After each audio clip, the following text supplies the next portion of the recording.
Terima kasih Anda masih menyaksikan Kompas Malam, Saudara. Ketua Umum Partai Gerindra Prabowo Subianto menerima mantan Ketua Umum Hanura Wiranto di kediamannya di Hambalang.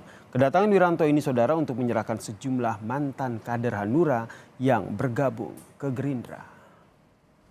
Sejumlah mantan kader potensial Hanura merapat ke Partai Gerindra, Saudara. Mereka diserahkan langsung oleh Wiranto kepada Prabowo. Wiranto berharap mantan kader Hanura dapat berkontribusi di Partai Gerindra. Sementara itu, Prabowo pun mengapresiasi gabungnya mantan kader Hanura ini.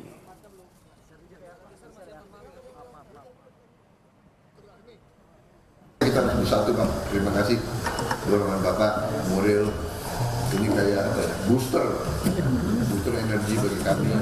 Saya butuh dukungan Bapak untuk maksimal. Karena sumpah kita waktu itu kan jiwa raga kita untuk bangsa dan negara.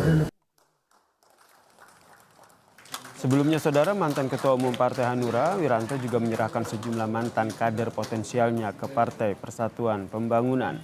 Rencananya kader-kader ini akan maju dalam pemilihan legislatif di tahun 2024 dari P3.